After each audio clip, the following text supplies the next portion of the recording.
O estruturalismo é um mecanismo de análise que surgiu na psicologia e acabou influenciando outras áreas, como a sociologia, a linguística, a filosofia e a antropologia.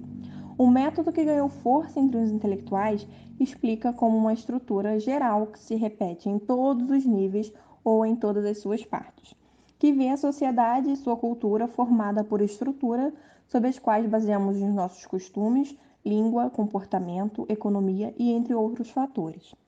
Os grandes difusores do estruturalismo foram os intelectuais franceses, que expandiram a ideia no final do século XIX e na primeira metade do século XX. Além das ciências humanas, a administração também passa a usar o estruturalismo enquanto método para o desenvolvimento das chamadas ciências de gestão. Como o estruturalismo contribuiu para as diferentes áreas do conhecimento? Em linhas gerais, o estruturalismo é uma corrente de pensamento que busca identificar as estruturas que sustentam todas as coisas. De acordo com a teoria, os fenômenos da vida podem ser identificados através de suas interrelações, ou seja, através da análise de partes que avalia-se um todo. Partindo desse pressuposto, o estruturalismo foi aplicado para entender o intelecto humano, suas ideias, sua linguagem e a estrutura geral da sociedade. A seguir, vamos entender melhor como essa corrente contribuiu para as pesquisas em cada área do conhecimento. O estruturalista com maior notoriedade mundial é o estruturalismo francês, representados por Jacques Lacan, Roland Barthes e Claude Lévi-Strauss. Ela teve o seu ápice na década de 1960, em um período em que tentava se contrapor a outro pensamento filosófico francês proeminente, o estruturalismo de Jean-Paul Sartre. A perspectiva estruturalista surgiu a partir da linguística, com Ferdinand de Saussure, na década de 1910. É o pensador suíço quem vai criar a base para o desenvolvimento de dois campos de investigação, a linguística estrutural e a semiótica. Ele não estabelece o uso da palavra estrutura, mas parte de sistemas formados por eixos de significação e signos linguísticos que formam os significados e significantes, desprezando a análise histórica das variedades das línguas ou dialetos. A partir desta teoria é criado o método estruturalista, desenvolvido pelo francês Claude Lévi, e a partir da observação participante em tribos, inclusive no Brasil. O antropólogo percebeu a existência de regras e normas estabelecidas entre os grupos sociais de forma inconsciente, que formavam as estruturas de parentescos, de língua e costumes, e tudo que envolvia o comportamento em sociedade. Lévi usou o mesmo método da linguística aplicado aos estudos da cultura e fundou assim a antropologia estrutural. Estruturalismo e psicologia. Udens desenvolveu os primeiros estudos baseados no método estruturalista. O psicólogo, médico e filósofo alemão também foi um dos pioneiros a desenvolver a psicologia experimental em seu laboratório. Em suas pesquisas, ele buscava encontrar novos métodos para validar a teoria de que existe uma estrutura geral do intelecto que é comum a todos os seres humanos. Se fosse possível entender a estrutura geral psicológica, daria para compreender de forma mais evidente como o comportamento psicológico humano ocorre. A teoria estruturalista possibilitava sair do relativismo individual e permitia uma aplicação científica mais segura. A partir de então, a psicologia se dedicaria a entender as bases estruturais gerais, analisando o indivíduo como uma parte de um todo. Estruturalismo e linguística. O método também foi utilizado como uma ferramenta para estudar os fenômenos da linguagem. Um dos maiores linguistas do mundo, o suíço Ferdinand de Saussure, foi um dos primeiros estruturalistas da história e também foi o responsável por implementar o método de análise na linguística. A tese defendida por ele é que a linguagem não tinha uma formação unicamente histórica, mas era preciso estudar cientificamente a possibilidade de haver uma estrutura comum da linguagem, independentemente do idioma em que ela se apresente. Foi ele também o responsável por estruturar a semiótica, um estudo capaz de demonstrar que a linguagem tinha uma estrutura central básica formada por 3 elementos: signo, significante e significado. O autor explica que o signo é a unidade simbólica da linguagem. Ele é formado pela junção dos outros dois elementos. O significante é o elemento material do signo e o significado é o conceito, a parte abstrata. Embora tenha apresentado esse conceito, Saussure não utilizava o termo estrutura, mas utilizava o termo sistema. Estruturalismo e filosofia. Essa corrente de pensamento foi uma das grandes influenciadoras para as discussões filosóficas do século XX. O estruturalismo ganhou mais espaço na produção filosófica, sobretudo sobre a ótica de Michel Foucault. Houve também a atuação de outros intelectuais renomados, como Thomas Althusser e Roland Barthes. Além de ter grande adesão no meio filosófico, o estruturalismo passou por uma fase de esgotamento e renovação, resultando no movimento pós-estruturalista, que consistiu na radicalização do estruturalismo. Estruturalismo e antropologia. Na antropologia, essa corrente filosófica foi desenvolvida pelo antropólogo belga Claude Lévi-Strauss. Seu mecanismo de análise consistia em uma mistura do estruturalismo linguístico de Saussure com o idealismo alemão de Immanuel Kant, e também com algumas inspirações do método comparativo de Emile Durkheim. Levi-Strauss acredita que as estruturas culturais eram um produto da mente humana, ou seja, a formação de cada sociedade iria depender dessas estruturas. O método estruturalista também foi importante para outras áreas, como a sociologia.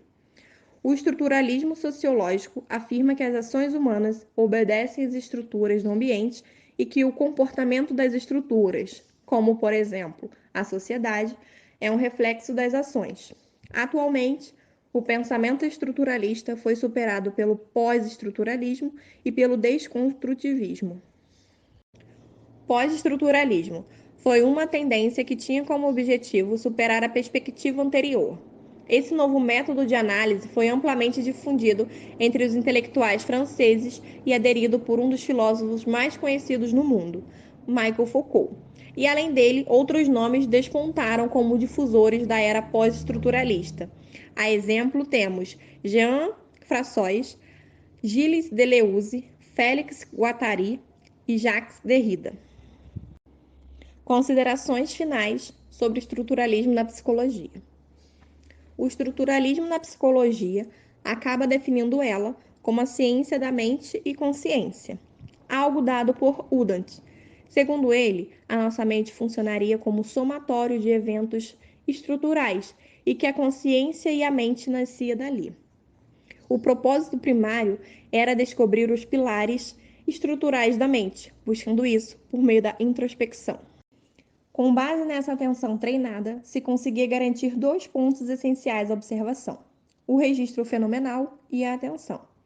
E nisso surgem os três estágios da consciência, sendo eles os estados afetivos, sensações e imagens.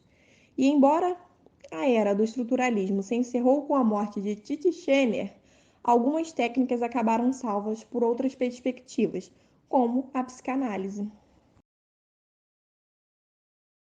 O psicanalismo é um ramo da psicologia que surgiu nos Estados Unidos durante o século XIX com o objetivo de se opor ao estruturalismo.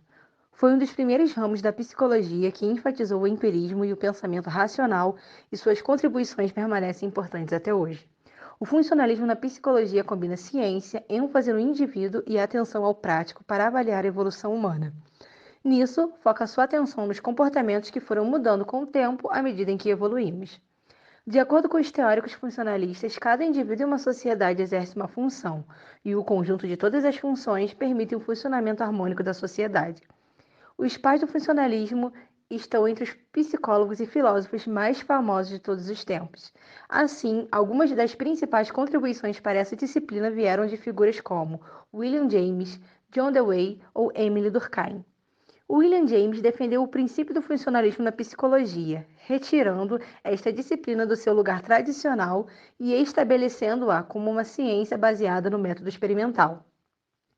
A tese fundamental de James de que existe uma relação causal entre os fenômenos psíquicos e as sensações nervosas foi vulgarizada por meio da fórmula de que são as perturbações viscerais que originam os estados emocionais, e não o inverso, como os sustentava tradicionalmente. Desde o início, as teorias e os métodos do funcionalismo foram recebidos com muita resistência, tanto do estruturalismo quanto do behaviorismo, outra tendência que surgiu na mesma época e propôs uma abordagem bem diferente. Os behavioristas acreditavam que a tomada de consciência era irrelevante, pois para eles os comportamentos nada mais eram do que respostas aprendidas a estímulos externos. Isso foi totalmente contrário às ideias dos funcionalistas, que se encontraram praticamente sozinhos em seu foco no mundo da psicologia. Portanto, a influência do funcionalismo pode ser vista em muitos aspectos da psicologia moderna. Por exemplo, conceitos como a adaptação evolutiva da mente, o desenvolvimento da consciência e algumas técnicas das terapias modernas derivam diretamente das contribuições dos promotores dessa disciplina. O funcionalismo tinha a ideia central de que grande parte do comportamento, tanto animal como a humana, estava governada pelo instinto, e por isso foi proposta a teoria da emoção de James Lange, uma das principais teorias da emoção, a qual alterava a tradicional afirmação de que a emoção era o resultado da percepção. Para os autores dessa corrente, primeiro ocorre a percepção de um evento, o que resultará em uma reação corporal, e finalmente a emoção será experimentada. Em termos de exemplo, se vemos um urso, para James, o processo que realizamos é: primeiro notamos a presença do urso ou urso, depois corremos e finalmente ficamos assustados. Essa teoria foi posteriormente criticada pelos behavioristas, porque não estava baseada em experimentos controlados. Portanto, suas teorias tinham pouco poder preditivo. A psicologia funcionalista possuía diversos temas de interesse. Ela se opôs ao que considerava a busca inútil de elementos da consciência. Pretendem conhecer a função da mente em vez de propiciar uma descrição estática dela. Consideram que os processos mentais têm como função ajudar o organismo a se adaptar ao ambiente. Consideram a psicologia uma ciência prática e procuram aplicar suas descobertas na melhoria da vida. Têm grande interesse na razão dos processos mentais. Pretendem conhecer como a vontade do organismo age de maneira diferente no mesmo ambiente à medida em que as necessidades do indivíduo mudam. Consideram a introspecção como uma das muitas ferramentas válidas de pesquisa, valorizam as diferenças individuais, estão mais interessados no que diferencia os organismos do que no que eles têm em comum. Todos os funcionalistas são influenciados em maior ou menor grau por James, que por sua vez foi influenciado pela teoria da evolução de Darwin. Para os funcionalistas, as suposições relativas à mente derivam da teoria da evolução, e seu objetivo era conhecer o funcionalismo da mente e do comportamento na tentativa de ajudar o organismo a se adaptar ao ambiente. Para isso, as ferramentas de pesquisas incluíam tudo que possuía um valor informativo, inclusive a introspecção, o estudo do comportamento animal e o estudo das doenças mentais. O criador dessa corrente considerava que se uma ideia funcionava, era válida. Ou seja, afirmava que o único critério que deveria ser empregado para julgar uma ideia era a utilidade da mesma. James indicou que, ao empregar o método científico na psicologia, era completamente necessário supor que todo o comportamento dos homens estava determinado. Esse pensamento é conhecido como pragmatismo, onde qualquer crença, comportamento ou pensamento deve ser julgado por suas consequências. Através desse comportamento, delimitou dois tipos diferentes de mentalidades. Mentalidade tema, caracterizada por serem pessoas otimistas, religiosas e dogmáticas, e mentalidade difícil, pessoas empiristas, ateus e pessimistas. No entanto, para ele, o pragmatismo consistia no comprometimento de ambas as mentalidades, em aceitar o melhor de ambas e usá-las da melhor maneira possível, de acordo com as circunstâncias que se apresentam. Behaviorismo é a teoria que estuda a psicologia através da observação do comportamento humano. Sua metodologia é fundamentada na comprovação experimental, objetiva e científica. O grande alvo é prever e controlar o comportamento humano. Temos o behaviorismo clássico e o radical. O clássico tenta universalizar as causas do comportamento usando a observação consensual. Já o radical se interessa pela influência que o comportamento exerce na experiência de um determinado sujeito. Condicionamento comportamental é desenvolvido pelo filósofo russo Ivan Pavlov. Ele fez um experimento e ele percebeu que o cão, quando via o pedaço de carne, ele salivava, o que foi chamado de reflexo não condicionado. Pavlov começou a tocar a campainha, um estímulo neutro, quando mostrava o pedaço de carne ao cão.